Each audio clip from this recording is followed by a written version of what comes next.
حضرت آدم علیہ السلام اور نوح علیہ السلام کے درمیان 10 قرن تھے اور وہ سب کے سب اسلام پر تھے، اور یہ روایت بخاری شریف میں ہے، اور یہ بھی بیان ہو چکا ہے کہ قرن سے مراد ایک زمانہ کے لوگ ہیں یا اس سے مدت اور زمانہ مراد ہے۔ ان اچھے اور نیک زمانہ کے لوگوں اور قوموں کے بعد ایسے حالات و واقعات ظاہر ہوئے کہ جس کے نتیجہ شرک اور بت پرستی نکلا۔ شرک اور بت پرستی کا سبب اور ابتدا حضرت ابن عباس رضی اللہ تعالیٰ عنہ کے ارشاد میں ملاحظہ فرمائیے کہ وہ قرآن کی آیت درذیل ہیں، اور انہوں نے کہا کہ اپنے معبودوں کو نہ چھوڑو اور نہ ہی ود، سواع، یغوث، یعوق اور نصر کو چھوڑو۔ اس آیت مبارکہ کی تشریح کرتے ہوئے فرماتے ہیں کہ یہ نوح علیہ السلام کی قوم کے نیک لوگوں کے نام ہیں۔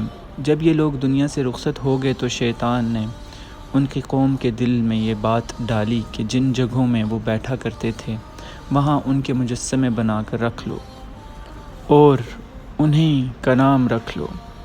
انہوں نے ایسا ہی کیا اور ان کی عبادت و پوجا نہیں کی تھی۔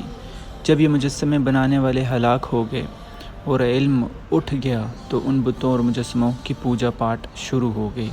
حضرت ابن عباس رضی اللہ تعالیٰ عنہ فرماتے ہیں کہ قوم نوح والے بت پرست بعد میں عرب کے اندر پھیل گئے، اور اسی طرح فرمایا کہ حضرت اکرمہ، ضحاک، قتادہ اور محمد ابن اسحاق رحمۃ اللہ علیہ نے ابن جریر اپنی تفسیر میں فرماتے ہیں کہ یہ آدم علیہ السلام اور نوح علیہ السلام کے درمیانی زمانے کے نیک لوگ تھے اور ان کے بہت سے متعددین پیروکار تھے۔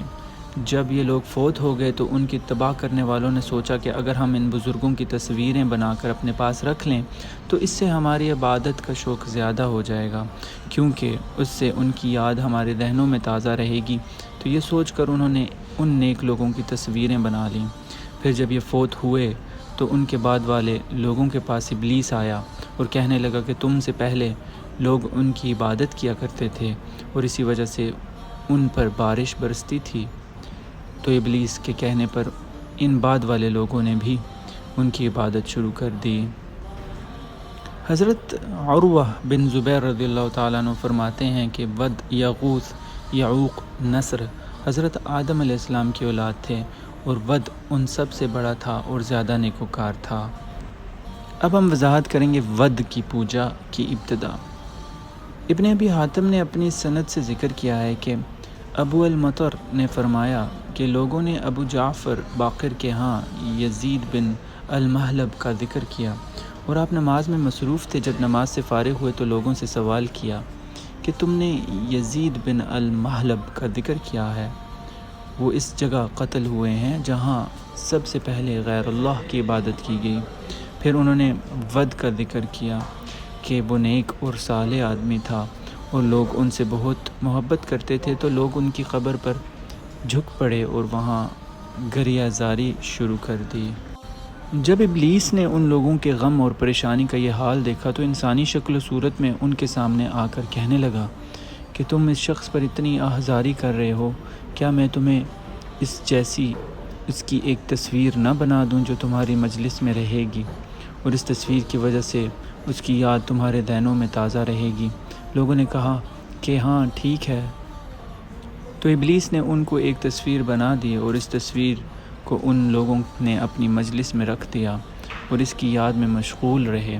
جب ابلیس نے دیکھا کہ وہ لوگ اس تصویر کے ساتھ زیادہ مگن رہنے لگے ہیں اور دیوانہ وار فرفتہ ہیں، تو پھر ان سے کہا کہ کیا میں یہ تصویر ہر ایک کے لیے الگ الگ نہ بنا دوں اور وہ ہر ایک کے گھر میں رہے گی اور اس طرح تم اس کو اچھی طرح یاد رکھ سکو گے؟ انہوں نے کہا ہاں۔ اب شیطان نے ہر گھر کے لیے الگ الگ ایک ود مورتی بنا دی۔ اس طرح وہ لوگ اس نیک شخص کی یاد میں مصروف رہے اور ان کی اولاد یہ دیکھتی رہی۔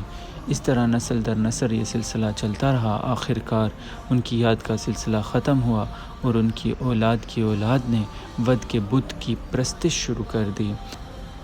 تو سب سے پہلے اللہ کے سوا ود بت کی پرستش کی گئی۔